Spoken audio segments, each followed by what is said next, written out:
Di zaman Nabi Muhammad SAW ada seorang lelaki yang nggak pernah mau gabung dengan para sahabat, apalagi mendekat kepada Nabi, paling anti dia. Laki-laki ini namanya adalah Ibnu Sayyad. Posturnya, bentuknya mirip dengan Dajjal, dan dia memiliki kemampuan yang orang biasa tidak punya. Laki-laki ini anti betul mendekati para sahabat, apalagi Nabi Muhammad. Selalu mengintai-intai dan melihat-lihat dari jauh. Satu ketika Rasulullah dengan Umar bin Khattab sedang di luar, selagi ngobrol-ngobrol, dari arah kebun kurma nampak Ibnu Sayyad ini sedang mengintai-intai, Pak. Dari batang kurma ke batang kurma yang lain, dia melesat dengan kecepatan yang manusia biasa nggak ada yang punya kecepatan itu. Sep, sep, sep, sep, begitu cepatnya. Umar segera menghunus pedangnya dan dia minta izin pada Rasulullah. Ya Rasul, izinkan saya. Kata Rasul, mau ngapain? Saya mau bunuh itu. Dia adalah Dajjal. Saya yakin ya Rasul, dia adalah Dajjal. Maka apa kata Nabi? Hai Umar, jika itu benar-benar adalah Dajjal, bukan kamu orang yang sanggup melawannya. Dia bukan lawan kamu. Dia bukan tandingan kamu. Dan kalau dia bukan Dajjal, apa guna bagi kamu membunuh orang? Coba lihat bahasa Nabi, digantung bahasanya ya. Kalau Nabi mau, simpel saja. Hai Umar, ente mah terlalu semangat. Dajjal itu ntar akhir zaman, hai Umar. Itu bukan Dajjal. Apa salahnya Nabi ngomong kayak gitu kan? Tapi bahasa Nabi dibuat gantung.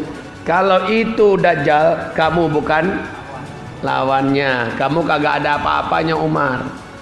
Dan kalau dia bukan Dajjal, lalu kamu bunuh dia, apa guna bagi kamu bunuh orang sembarangan? Gitu. Coba kaum muslimin, ternyata ketika Rasulullah meninggal dunia, digantikan kekhalifahan oleh pemerintahan oleh Abu Bakar As-Siddiq. Abu Bakar meninggal dunia, Umar yang menjadi khalifah.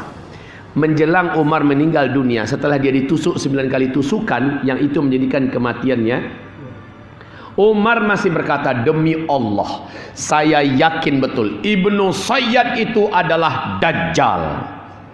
Coba lihat, ternyata keyakinan itu tetap dipelihara oleh Umar bahwa Ibnu Sayyad adalah Dajjal. Ternyata Umar bin Khattab enggak sendirian dalam keyakinan itu. Safiyah juga sangat yakin radhiyallahu anha bahwa Ibnu Sayyad adalah Dajjal. Aisyah radhiyallahu anha juga sangat yakin Ibnu Sayyad adalah Dajjal. Anas bin Malik, Abu Dzar Al-Ghifari, Ubay bin Ka'ab, sahabat-sahabat Nabi tidak sedikit yang yakin bahwa Ibnu Sayyad adalah Dajjal. Padahal Dajjal adalah tanda besar kiamat yang kedua. Artinya sekali lagi apa? Bahwa boleh, sah, benar jika kita melakukan pencocok-cocokan antara hadis-hadis akhir zaman dengan fenomena yang nampak di permukaan. Sebab ini sudah dibuat oleh para sahabat. Baiklah kaum muslimin yang kami muliakan, ternyata berjalan ribuan tahun setelah para sahabat meninggal, kekhilafahan berganti dengan fase berikutnya, lalu berganti dengan fase berikutnya, 1400 tahun sekarang.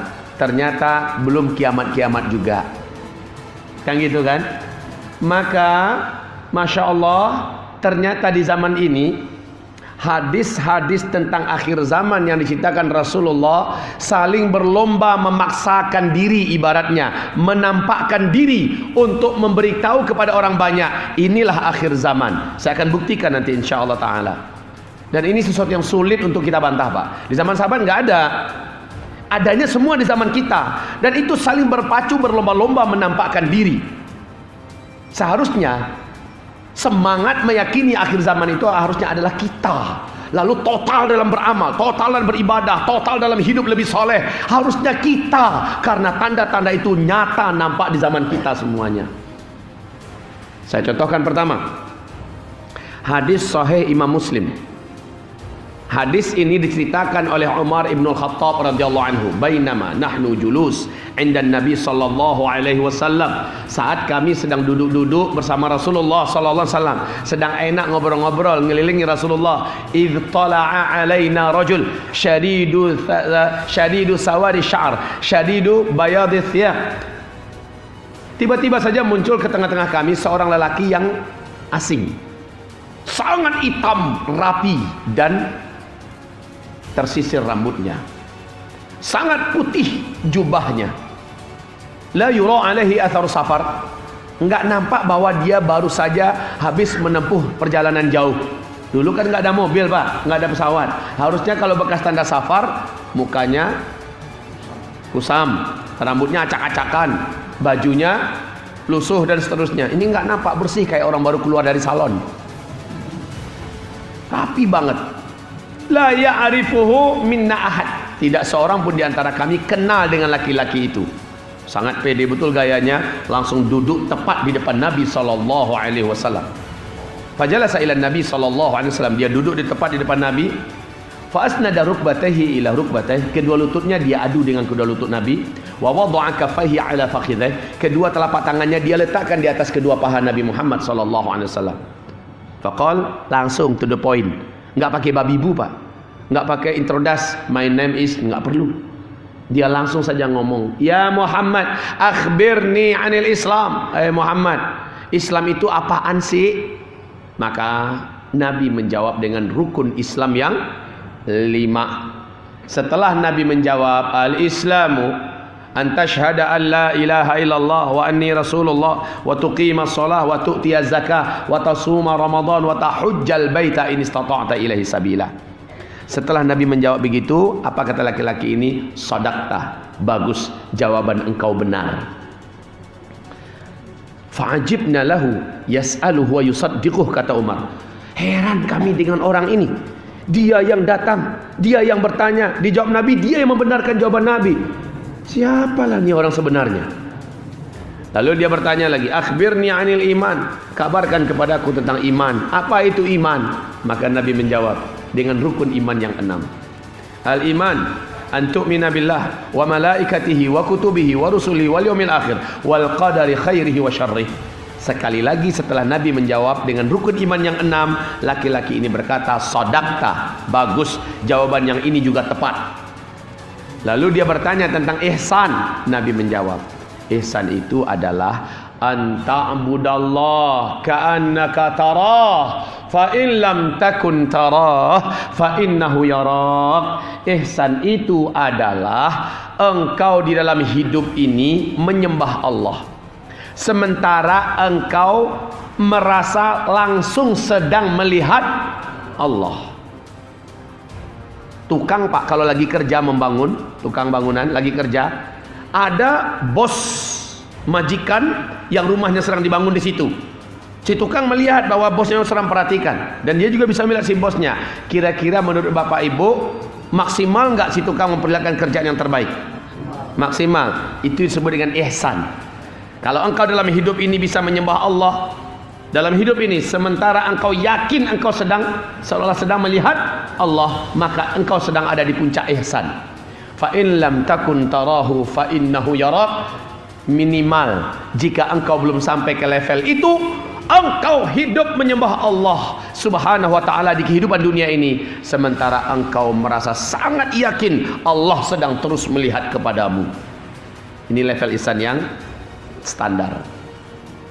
Setelah menjawab demikian, laki-laki ini bertanya, mata sa'ah, hai Muhammad, kapan kiamat akan terjadi?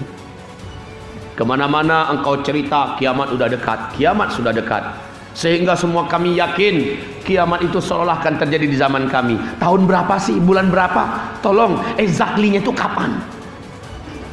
Nabi berkata, minta maaf, mal mas'ulu anha bi'a'lama minas sa'il. Untuk pertanyaan yang satu ini, orang yang ditanya tidaklah lebih tahu daripada orang yang bertanya. Panjenengan mungkin lebih tahu kapan, tapi saya nggak tahu. Oh, mulai para sahabat paham, memang ini bukan orang biasa. Lalu dia bertanya lagi, akhbirni an amaratiha.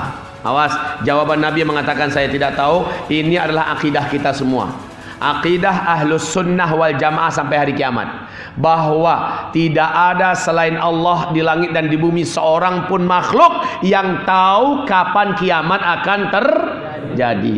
Jadi ramalan-ramalan kiamat, penyebutan tahun kiamat dan sejenisnya wajib ditolak mentah-mentah. Kalau ada yang ngaku tahu kiamat akan terjadi tahun berapa, bulan berapa, maka ini orang wajib didustakan. Walaupun jenggotnya dari sini sampai ke Mekah panjangnya. Wajib didustakan. Karena Allah sudah kunci. Ila rabbika muntahaha. Hanya Allah yang tahu kapan pastinya kiamat. Oke, setelah Nabi menjawab demikian, saya nggak tahu, mungkin kamu lebih tahu daripada saya. Maka laki-laki itu bertanya, akhbirni an amaratiha. Kalau ciri-cirinya ente tahu nggak, hai Muhammad? Kata laki-laki yang bertanya, kalau ini pertanyaan ente, ini gue banget ini, katanya. Ini memang saya spesialisnya. Sini dengerin baik-baik ya. Saya bocorkan sedikit aja, katanya. Antalidal amatu rabataha wa antaral hufatal uratal alata ri'a asya yatatawaluna fil bunyan. Setelah Nabi menjawab demikian, laki-laki tersebut puas. Lalu dia pergi. Baru aja jalan, dicolek oleh Rasulullah Umar dekatnya. Umar, ente tahu tuh orang siapa? Kagak ya Rasul. Umar, tangkap. Bawa dia ke sini. Giliran kita yang tanya tuh orang siapa? Siap ya Rasul. Maka segera Umar dengan langkahnya yang sigap. Dalam sejarah kan langkah kaki Umar bin Khattab itu Pak, hampir 2 kali langkahnya para sahabat yang lain. Karena dia tinggi besar. Umar bin Khattab itu terkenal di Jazirah Arab jagoan gulat, jagoan tinju, jagoan kelahi. Lawan gulat kalau tahu lawannya adalah Umar, langsung kencing di tempat. Nah Umar ini kata para sahabat dalam sejarah, kalau dia naik ke atas seekor kuda perang yang sudah dewasa, bukan kuda poni. Kedua kaki Umar tidak diletakkan di atas tirap, di atas besi tempat meletakkan kaki, nggak usah diletakkan. Maka kudanya jalan. Kedua ujung kaki Umar bin Khattab ini bisa membuat 2 garis di jalan. Ini menandakan tinggi besar Umar bin Khattab. Nah, dengan langkah yang sigap dan cepat, dia tinggi besar tapi lincah Pak, sigap, menyusul keluar. Udah nggak ada. Nah luar itu Masjid Nabawi kan masih banyak gurun sahara yang luas. Rumah masih jarang-jarang, nggak kayak kita Pak, banyak lorong-lorong tikus. Baru keluar rumah begitu padatnya kan, hilang orang wajar. Kalau ini enggak. Kemudian Umar sudah nggak dapat lagi datang kepada Rasulullah. Ya Rasulullah, he's gone. Ini ya Rasulullah udah pergi, udah hilang, nggak tahu tuh kemana. Kata Rasul, innahu Jibril.